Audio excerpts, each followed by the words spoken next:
গতি অনুযায়ী যেমন প্রতিদিন দিন রাত্রি হয়ে চলেছে, ঠিক তেমনি আমাদের জীবনেও কোনো পরিবর্তন নেই। আমরা একঘেয়েমি জীবনই সারা দিন বয়ে নিয়ে যাচ্ছি, নতুনত্বের কোনো আশা আলো কিছুই নেই। আমারও প্রতিদিন সে একই রকমভাবে জীবনটা শুরু হয়েছে। তো ঘুম থেকে ওঠার পর প্লেন এক গ্লাস জল খেয়ে নিলাম, তো তারপর এখন একটু মধু খাবো। আর মধুটা জানো তো প্রতিদিন সকালে আমি এখন খাচ্ছি, কারণ বলতে পারো একটু কাতে পড়েই খাচ্ছি, কারণ আমার এত ঠান্ডা লাগার ধাত মধুটা খেতে কিন্তু বেশ একটু রিলিফ পাই, মানে গলাটা অনেকটা ফ্রেশ লাগে। আর এবার থেকে জানো তো শুধু মধু না, মধুর সঙ্গে ভেবেছি তুলসী পাতাও অ্যাড করব, কারণ তুলসী পাতার সঙ্গে মধুটা খেলে না বেশ ভালো হয়। তারপর দেখো এদিকে আমি একটু চা করব। তো অন্যান্য দিন মা প্রতিদিন চা করে রেখে দেয়, তো আমি এবারে বললাম যে মা শুধু তোমাদের জন্যই চা করে খেয়েও, আমার চাটা করতে হবে না, কারণ আগে থেকে যদি চাটা করে রাখা হয় না, তারপর আমি যখন এসে গরম করি চাটা একটু অন্যরকম টেস্ট লাগে। তো আগে যদিও চা খেতাম না, কিন্তু এখন যখন চা খাচ্ছি তো একটু ভালো করেই খাবো, এরকম ব্যাপার। তো যাই হোক, এদিকে দেখো আমি আমার বরের জন্য 2 কাপের মতো জল নিয়ে নিলাম। বেশি চা করব না, কারণ বাবা মা ওদিকে ওরা চা খাওয়া হয়ে গেছে, তো আমরা দুজনের মতোই করে নিচ্ছি। বর যদিও এখনও ঘুমাচ্ছে, এখনও ওঠেনি, উনি উঠে যাবে, আমি চা খেয়ে যাবো, দিয়ে তারপর ওকে ঘুম থেকে উঠিয়ে দেবো। তো এখন একটু সুখ। আর এদিকে আমি চাটা বানিয়ে নিচ্ছি। আর সকালবেলা আমরা যদিও লিকার চা খাই, অন্য কোনো চা খাই না। তো যাই হোক, আজকে ভিডিওটা তোমরা সম্পূর্ণ দেখতে থাকো। আই হোপ তোমাদের আজকে ভিডিওটা বেশ ভালোই লাগবে। আর একটা কথা আমি যেটা বারবার বলেই থাকি, যে চ্যানেলে যদি নতুন বন্ধু থাকো, যারা আমার ভিডিওটাকেই ফার্স্ট টাইম দেখে থাকছো, অথচ চ্যানেলটিকে সাবস্ক্রাইব করোনি, তো প্লিজ চ্যানেলটিকে সাবস্ক্রাইব করে পাশে থেকো। অনেক ভালো ভালো ভিডিও তোমাদের জন্য আমি নিয়ে আসবো। আর কয়েকদিন থেকে না শরীরটা একদম ভালো যাচ্ছে না, তো সেই কারণে কি বলো তো, মানে ভিডিও আমি করতেও পারছি না, আর ঠিকভাবে নিতেও পারছি না। তো তার জন্য অনেক অনেক সরি। খুব তাড়াতাড়ি আমি তোমাদের সঙ্গে ভালো ভালো ভিডিও মানে কন্টেন্ট নিয়ে আসার চেষ্টা করব। তো আমি আগেও তোমাদেরকে বলেছি যে তোমরা যদি তোমাদের মনের মতো কোনো কন্টেন্ট দেখতে চাও, তো সেটা প্লিজ আমাকে কমেন্ট করে জানিও, আমি ওরকম ভিডিওই বানাবার চেষ্টা করব। তো যাই হোক, চলো গাইস, তোমরা ভিডিওটা দেখতে থাকো।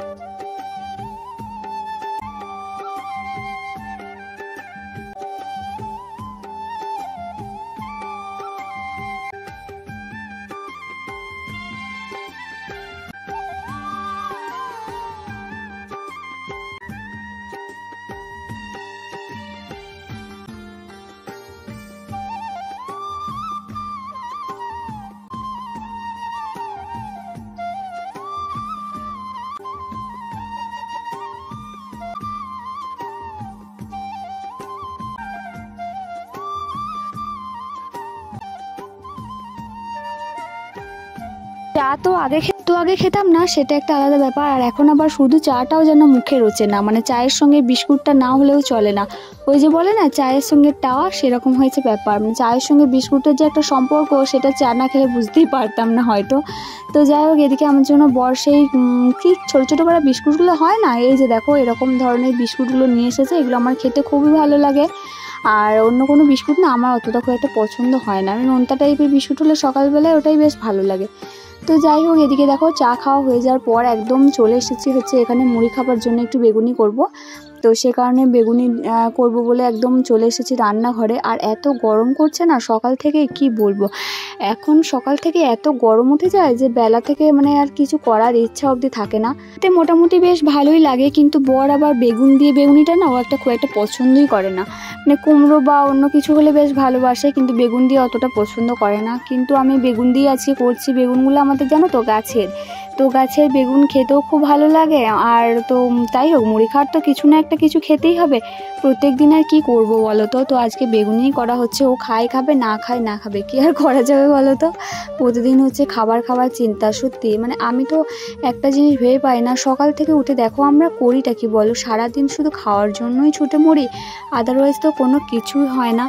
তো যাই হোক, সত্যি মানুষের জীবনটা কীরকম অদ্ভুত, তাই না? সকাল থেকে শুধু খাবার পেছনেই এত টাইম লাগাতে হয়, আর খাওয়ার সময় তো 10 মিনিটই খাওয়া হয়ে যায়।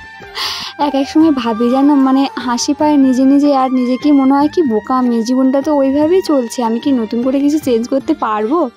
তো যাই হোক, সত্যি ভীষণ হাসি পায় যেন। দেখো তোমরাই ভাবো, সকাল থেকে উঠে শুধুমাত্র খাই আর খাই, মানে সারা দিন রাত শুধু খাওয়ারই চিন্তা, আর খাওয়ার জন্যই শুধু কাজ করে মরতে হয়, আদারওয়াইজ আর কিছুই না। তো যাই হোক, এদিকে আমি বেগুনিগুলো ভালো করে ভেজে নিচ্ছি। আর কেউ কিন্তু কোনো কমেন্ট করবে না যে কালো পাড়া একটা কড়াই কেন চাপিয়েছে বা কিছু, এটা কিন্তু লোহার কড়াই, আমি আগেই বলে দিচ্ছি। কারণ আমি অনেক ভিডিও দেখেছি, সব জায়গাতে অনেকে কমেন্ট করো যে কালো কড়াই কালো কড়াই। তো যারা জানো না তাদেরকে বলছি এটা কিন্তু একটা লোহার কড়াই, আর লোহার কড়াই কিন্তু কালোই হয়, লোহা মোটেই ফর্সা নয়, লোহা কালো, সেটা সবাই জানি। তো যাই হোক, লোহার কড়াইয়ে রান্না কিন্তু খাওয়া খুবই ভালো আমার মনে হয়, খুব তাড়াতাড়ি ইজি রান্নাও হয়ে যায় আর তেলটা অনেক কম পড়ে। তো যাই হোক, চলো আমি বেগুনিগুলো ভালো করে ভেজে নিই।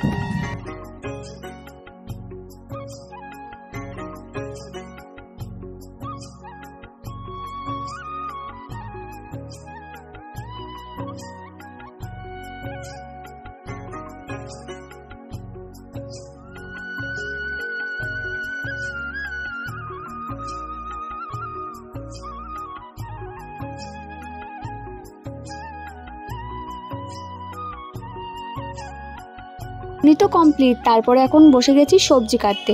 সবজিটা মূলত প্রত্যেকদিন আমিই কাটি, কারণ মা রান্নাটা করে, তো সবজিটা আমিই কেটে দিই আর কি।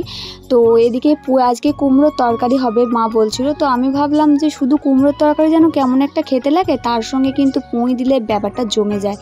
তো সেই কারণেই দেখো বাবাকে বললাম যে পুঁই নিয়ে আসো আর কি। তো বাগানে ছিল পুঁই, বাবা নিয়ে এসেছে। আর এদিকে কিন্তু পুঁইয়ের সঙ্গে যে কচুর আর কুমড়ো একটা যে কম্বিনেশন, সেটা তো ভীষণ ভালো লাগে। তো যাই হোক, কচুটা নেই, কুমড়োর সঙ্গেই পুঁইয়েই করব। আর ওই যে পুঁইয়ের ডাঁটাগুলো দেখতে পেলে, গোড়াগুলো আর কি, তো ওই গোড়াগুলো বাবাকে বললাম যে আমাদের ঘরের একটা সাইড করে একটু লাগিয়ে দাও ঘরেতে, তাহলে পুঁই গাছটা হয়ে যাবে। কারণ বাগান থেকে নিয়ে আসতে না বড্ড ঝামেলা, আর ঘরে থাকলে কি হয়, নিজেরাই মানে যখন বাড়বে পেরে ভেঙে আর কি খাওয়া যেতে পারে। পুঁই শাকটা তো ভীষণই ভালো লাগে খেতে, আর সব থেকে যেন আমার পুঁই মেটকুড়িটা খেতে ভীষণ ভালো লাগে। তো জানি না আমার মতো কার কার খেতে ভালো লাগে। তো যাই হোক, এদিকে দেখো আমার পুঁই কুমড়ো দুটোই কাটা কমপ্লিট হয়ে গেছে, সাথে অল্প একটু আলু দিয়েছি। সবজি কাটা হয়ে যাওয়ার পর আমরা এখন চলে এসেছি মুড়ি খেতে। তো আমি বর মুড়ি খাচ্ছি, মা একটু পরে খাবে, মা পুজো দিয়ে খাবে, আর আমি এতক্ষণ থাকতে পারি না, তার আগে আমি খেয়ে নিই। তো যাই হোক, আর ওই যে তোমাদেরকে দেখালাম না যে পুঁই ডাঁটাগুলো, মানে পুঁইয়ের গোড়া আর কি, তো ওইগুলো দেখো বাবাকে বললাম যে একটা সাইড করে বসিয়ে দাও। যেমন কথা তেমন কাজ, একদম বাবা দেখো বসাতে লেগে গেছে। আর এদিকে চলো, আজকে না আমি না তোমাদেরকে আমাদের ঘরের সামনে যে কয়েকটা গাছ আছে, মানে সবজি গাছ, সেইগুলো তোমাদেরকে দেখাবো। মানে এত ভালো লাগে কি বলো, ঘর থেকে সবজি মানে টাটকা তুলে খাওয়ার মজাই একটা আলাদা, তাই না বলো? বাবাকে সেই কারণে বললাম যে ঘরের মধ্যেই পুঁই গাছটা লাগিয়ে দাও, কারণ বাগান থেকে নিয়ে আসার ঝামেলা, আর ঘরে থাকলে আমরা নিজেরাই পেরে খেতে পারবো, তাই না? আর এই দেখো কত কিছু লাগিয়েছে বাবা, মানে ওই যে দেখতে পাচ্ছ পাট শাকগুলো, ওগুলো আমার ভীষণ পছন্দের শাক, তো সেই কারণে পাট শাক। আর এইখানে দেখো ফুটি, যেন ফুটি হয়েছে, পরে দেখাচ্ছি তোমাদেরকে ফুটি গাছগুলো। তো এখন ফুটিগুলো একটু ছোট ছোট। আর ফুটি তোমরা কে কে জানো আর কে কে জানো না অবশ্যই কমেন্ট করো। তো আমি জানি যারা গ্রামের দিকে থাকো তারা অবশ্যই ফুটি চিনবে। চলো, কয়েকটা সবজি হয়েছে, তো সেগুলো এখন তুলে নেব। তোমরা ভিডিওটা কিন্তু দেখতে থাকো, কেমন লাগছে না লাগছে অবশ্যই কিন্তু কমেন্ট করে জানাবে। চ্যানেলে কিন্তু চোখ রাখো, আরও ভালো ভালো ভিডিও তোমাদের জন্য নিয়ে আসছি। তো চলো দেখতে থাকো। এই দেখো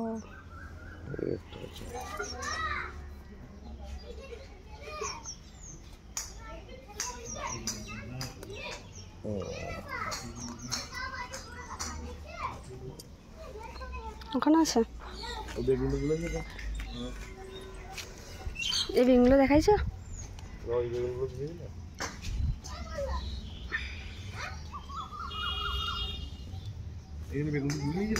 এই ঢাসটা এটা এখন করছে, আছে মাছ করছে হবে, এইটা বড় হবে।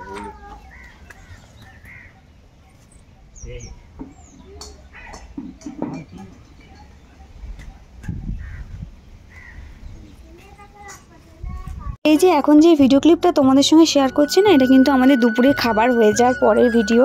তো মাঝখানে আর সেভাবে ভিডিও করা হয়নি, ওই যে বললাম না শরীরটা একটু ভালো নেই, তো সেই কারণে খুব একটা না ভিডিও নিতেও ইচ্ছা করছে না। যতটা পারছি শেয়ার করার চেষ্টা করছি, তবে খুব তাড়াতাড়ি এবার থেকে আর এরকম করব না, একদম মানে সিরিয়াসলিভাবে তোমাদের সঙ্গে ভিডিও শেয়ার করব, আর এরকম খামখেয়ালিপনা করব না। তো অবশ্যই যারা চ্যানেলটিকে এখনও সাবস্ক্রাইব করোনি সাবস্ক্রাইব করে রাখো, তো যাই হোক চলো, আর ঘরে কি কি সবজি লাগানো আছে সেই ভিডিওটা না হয় তোমাদের সঙ্গে পরের একটা ভিডিওতে শেয়ার করব, কারণ একটা ভিডিওটা বেশি বড় আমি খুব একটা করতে চাইছি না, এবার থেকে খুব ছোট ছোট ভিডিওই তোমাদের সঙ্গে পোস্ট করব। তো যাই হোক আজকের মতো ভিডিওটা আমি এখানেই শেষ করে দিচ্ছি। আর ভিডিওর কোনো অংশ যদি কোনো ভুল ভ্রান্তি বা কোনো একটু ভালো লাগা থেকে থাকে তো এটা অবশ্যই কমেন্ট করে জানিও, কারণ তোমাদের কমেন্ট পেলেই তো ভিডিও করা উৎসাহ আরও বাড়ে, তাই না? তো চলো টাটা।